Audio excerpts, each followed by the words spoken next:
വീണ്ടും ഒരു വിഷുക്കാലം കൂടി. മലയാളികൾക്ക് വിഷുക്കാലം എന്നത് വിഷു റിലീസുകളായി എത്തുന്ന സിനിമകളുടെ കൂടി കാലമാണ്. ആലപ്പുഴ ജിംഖാനയും ബസൂക്കയും ഗുഡ് ബാഡ് അഗ്ലിയും മരണമാസം എല്ലാം കേരളത്തിലെ തിയേറ്ററുകളിൽ നിറഞ്ഞ സദസ്സിൽ പ്രദർശനം തുടരുമ്പോൾ ഈ നൂറ്റാണ്ടിലിറങ്ങിയ ഏറെ ശ്രദ്ധിക്കപ്പെട്ട ചില വിഷു റിലീസുകളെ കുറിച്ച് നമുക്കൊന്ന് നോക്കി വരാം. അതിന് താക്കോൽ എന്റെ കയ്യിലില്ലല്ലോ. ഈ ഒരു ഡയലോഗ് മാത്രം മതിയാകും മലയാള സിനിമാ പ്രേക്ഷകർക്ക് ചിത്രം ഏതാണെന്ന് തിരിച്ചറിയാൻ. 2001 പ്രിയദർശൻ സംവിധാനം ചെയ്ത് മോഹൻലാൽ മുകേഷ് കോമ്പിനേഷനിൽ ഇന്നും ഓർത്ത് ചിരിക്കാൻ ഒട്ടേറെ രംഗങ്ങൾ സമ്മാനിച്ച കാക്കക്കുയിൽ 2001 വിജയ ചിത്രങ്ങളിലൊന്നായിരുന്നു കാക്കക്കുയിൽ. തൊട്ടടുത്ത വർഷം വിഷുക്കാലത്ത് പുറത്തിറങ്ങി ഇന്നും ട്രോളുകളിലൂടെയും തമാശ രംഗങ്ങളിലൂടെയും പ്രേക്ഷകരെ ചിരിപ്പിക്കുന്ന സിനിമയാണ് കുബേരൻ. സുന്ദർദാസ് സംവിധാനം ചെയ്ത് 2002 ഏപ്രിൽ 5-ന് പുറത്തിറങ്ങിയ ചിത്രത്തിൽ ദിലീപ്, കലാഭവൻ മണി, സംയുക്ത വർമ്മ എന്നിവരായിരുന്നു കേന്ദ്ര കഥാപാത്രങ്ങളെ അവതരിപ്പിച്ചത്. 2003 വിഷുക്കാലം മലയാളികൾക്കൊരു ക്ലാഷ് റിലീസിന്റെ സമയം കൂടിയായിരുന്നു. മോഹൻലാൽ, പ്രിയദർശൻ, ശ്രീനിവാസൻ ടീമിന്റെ കിളിച്ചുണ്ടൻ മാമ്പഴം റിലീസിന്റെ ആദ്യ ദിനങ്ങളിൽ കളക്ഷനിൽ മുന്നിട്ട് നിന്നപ്പോൾ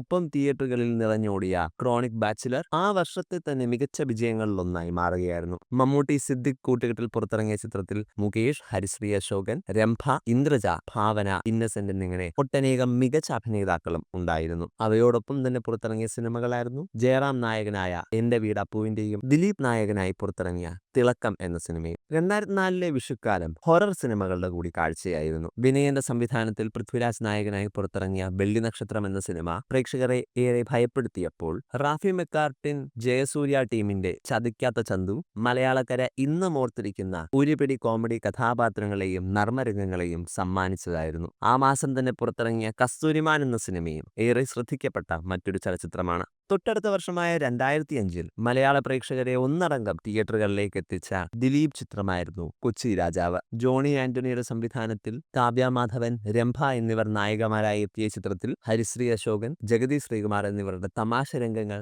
ഇന്നും പ്രേക്ഷകരെ നിർത്താതെ ചിരിപ്പിക്കുന്നവയാണ്. അതേ വർഷം തന്നെ പുറത്തിറങ്ങിയ ചന്ദ്രോത്സവം എന്ന സിനിമയും റിലീസിന് 2 പതിറ്റാണ്ടിപ്പുറവും പ്രേക്ഷകർ ചർച്ച ചെയ്യുന്ന സിനിമയായി മാറി. മോഹൻലാലിന്റെ ചിറക്കൽ ശ്രീഹരിയുടെ പ്രണയവും ഒരൽപ്പം ഫിലോസഫി കലർന്ന സംഭാഷണങ്ങളും ഇന്നും വാട്സാപ്പ് സ്റ്റാറ്റസുകളിൽ നിറയുന്ന ഒന്നാണ്. 2006 വിഷുക്കാലം മലയാളത്തിലെ താരരാജാക്കന്മാർ ക്ലാഷ് റിലീസ് നടത്തിയ ഒരു വർഷമാണ്. സത്യനന്ദിക്കാട് മോഹൻലാൽ കൂട്ടുകെട്ടിൽ പുറത്തിറങ്ങിയ രസതന്ത്രവും ജോണി ആന്റണി മമ്മൂട്ടി കൂട്ടുകെട്ടിൽ പുറത്തിറങ്ങിയ തുറുപ്പുകുലാനും കുടുംബ പ്രേക്ഷകർ ഏറ്റെടുത്ത, ആളുകൾ ഇന്നും കാണുന്ന, റീവിസിറ്റ് ചെയ്യുന്ന സിനിമകളായി തന്നെ നിലനിൽക്കുന്നു. പകരം വയ്ക്കാനില്ലാത്ത വണ്ണം ശ്രദ്ധേയമായ സിനിമകളാൽ സമ്പുഷ്ടമായിരുന്നു 2007 വിഷുക്കാലം. അൻവർ റഷീദിന്റെ സംവിധാനത്തിൽ തലയും പിള്ളേരും വന്ന് വിളയാടിയിട്ട് പോയ ഛോട്ടാ മുംബൈ, ഇന്നും പ്രേക്ഷകർക്ക് പ്രിയപ്പെട്ടതായി നിലനിൽക്കുന്ന ദിലീപ് ചിത്രമായ വിനോദയാത്ര, മലയാള സിനിമയിൽ പുത്തൻ ഭാവുകത്വം സൃഷ്ടിച്ച അമൽ നീരദ് മമ്മൂട്ടി ചിത്രം ബിഗ് ബി എന്നിവയായിരുന്നു 2007 പ്രധാനപ്പെട്ട വിഷു റിലീസുകൾ.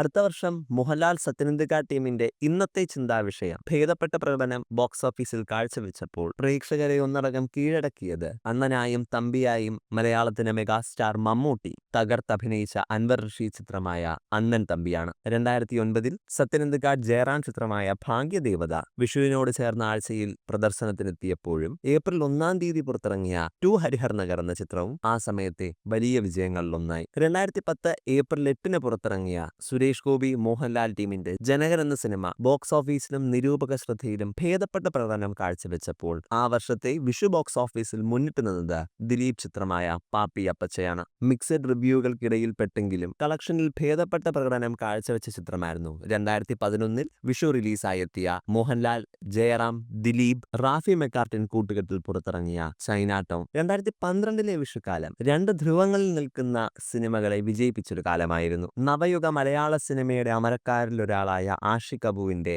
ശ്രദ്ധേയമായ ചിത്രം 22 ഫീമെയിൽ കോട്ടയം, റിമ കല്ലിങ്കൽ എന്ന നടിയുടെ കരിയറിലെ തന്നെ ഏറ്റവും മികച്ച വിജയ ചിത്രങ്ങളിൽ ഒന്നായി മാറിയപ്പോൾ അതേ സമയത്ത് തന്നെ പുറത്തിറങ്ങിയ ദിലീപ് ജോസ് തോമസ് ചിത്രമായ മായാമോഹിനി 2012 തന്നെ ഏറ്റവും വലിയ പണം വാരി ചിത്രമായി മാറുകയായിരുന്നു. 2013 വിഷുവിനോട് ചേർന്ന് പുറത്തിറങ്ങിയ മോഹൻലാൽ സിദ്ദിഖ് ടീമിന്റെ ലേഡീസ് ആൻഡ് ജെന്റിൽമെൻ കാര്യമായ ചലനം ഉണ്ടാക്കാതെ മുന്നോട്ട് പോയപ്പോൾ ആ വിഷുക്കാലത്ത് മലയാളികൾ ഏറെ കണ്ടത് തൊട്ടുമുന്നത്തെ വാരം റിലീസ് ചെയ്ത മമ്മൂട്ടി ലാൽ ജോസ് കൂട്ടുകെട്ടിൽ പുറത്തിറങ്ങിയ ഇമ്മാനുവലും ദിലീപ് വൈശാഖ് കൂട്ടുകെട്ടിൽ പുറത്തിറങ്ങിയ സൗണ്ട് തോമയുമാണ്. ക്ലാഷ് റിലീസുകൾ വിഷുക്കാലത്ത് വീണ്ടും സജീവമായ 2014 മമ്മൂട്ടി ആഷിഖ് അബു ചിത്രം ഗാങ്സ്റ്ററും എം പത്മകുമാർ സുകുമാരന്റെ സംവിധാനത്തിൽ പുറത്തിറങ്ങിയ കുഞ്ചാക്കോ ബോബൻ ഭാവന ചിത്രം പോളിടെക്നിക്കും പ്രേക്ഷകരെ തിയേറ്ററിലേക്ക് ആകർഷിക്കുന്നതിൽ പുറകോട്ട് പോയപ്പോഴും ദിലീപ് റാഫി കൂട്ടുകെട്ടിൽ പുറത്തിറങ്ങിയ റിംഗ് മാസ്റ്റർ, നവാഗതനായ ശ്യാംധരന്റെ സംവിധാനത്തിൽ പുറത്തിറങ്ങിയ പൃഥ്വിരാജ് ചിത്രം സെവൻത് ഡേ എന്നിവ പ്രേക്ഷക പ്രീതി നേടുകയുണ്ടായി. സെവൻത് ഡേ മലയാള ത്രില്ലറുകൾക്കിടയിൽ ഇന്നും ശ്രദ്ധേയമായ സ്ഥാനമുള്ള ചിത്രമാണ്. 2015 മമ്മൂട്ടി, സിദ്ദിഖ്, നയൻതാര കൂട്ടുകെട്ടിൽ പുറത്തിറങ്ങിയ ഭാസ്കർ ദ റാസ്കലും 2016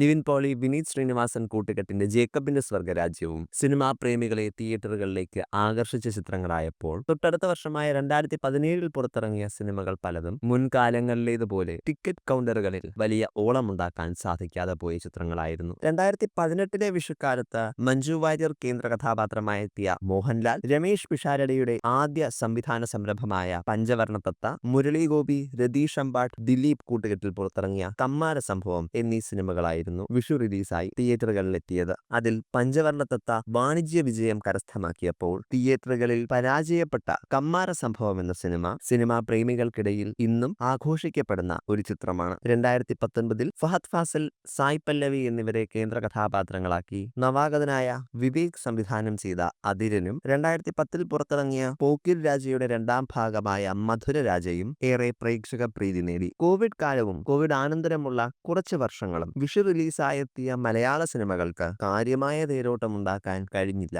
2020 കോവിഡ് ആയതിനാൽ വിഷു റിലീസുകളൊന്നും ഉണ്ടായിരുന്നില്ല. 2021 പ്രമേയം കൊണ്ട് വ്യത്യസ്തമെന്ന് തോന്നിപ്പിച്ച നിഴൽ പ്രേക്ഷകരെ എന്റർടൈൻ ചെയ്യുന്നതിൽ ഒരു പടി പിറകോട്ട് പോയപ്പോൾ മഞ്ജു വാര്യർ, സണ്ണി വെയിൻ കൂട്ടുകെട്ടിൽ പുറത്തിറങ്ങിയ ടെക്നോ ഹൊറർ ചിത്രം ചതുർമുഖം ഭേദപ്പെട്ട പ്രകടനം കാഴ്ചവെച്ചു. അതേസമയം പുറത്തിറങ്ങിയ മാർട്ടിൻ പ്രകാശ് ചിത്രം നായാട്ട് ഏറെ നിരൂപക പ്രശംസ നേടിയ പുതിയ കാല മലയാള സിനിമയിലെ നാഴികക്കല്ലായി മാറിയ ചലച്ചിത്രമായിരുന്നു. 2022 2023 മലയാളത്തിൽ നിന്ന് പ്രധാനപ്പെട്ട സിനിമകളൊന്നും വിഷുക്കാലത്ത് ഓളമുണ്ടാക്കാതെ പോയി. എന്നാൽ അവയെല്ലാം തിരിച്ചു പിടിക്കുന്നതായിരുന്നു പോയ വർഷം 2024 മലയാള സിനിമകളുടെ വിഷുക്കാലത്തെ പ്രകടനം. ഉണ്ണി മുകുന്ദൻ, രഞ്ജിത്ത് ശങ്കർ കൂട്ടുകെട്ടിൽ പുറത്തിറങ്ങിയ ജയ് ഗണേഷ് ഭേദപ്പെട്ട പ്രകടനം കാഴ്ചവെച്ചപ്പോൾ വിനീത്, ധ്യാൻ, പ്രണവ് കൂട്ടുകെട്ടിൽ പുറത്തിറങ്ങിയ വർഷങ്ങൾക്ക് ശേഷം തിയേറ്ററുകളിൽ വലിയ വിജയമായി മാറി. അതേസമയം തിയേറ്ററുകളിലും OTT റിലീസിന് ശേഷവും പ്രേക്ഷകരുടെയും നിരൂപകരുടെയും പ്രശംസ ഒരേപോലെ ഏറ്റുവാങ്ങിയ ഫഹദ് ഫാസിൽ, ജിത്തു മാധവൻ ടീമിന്റെ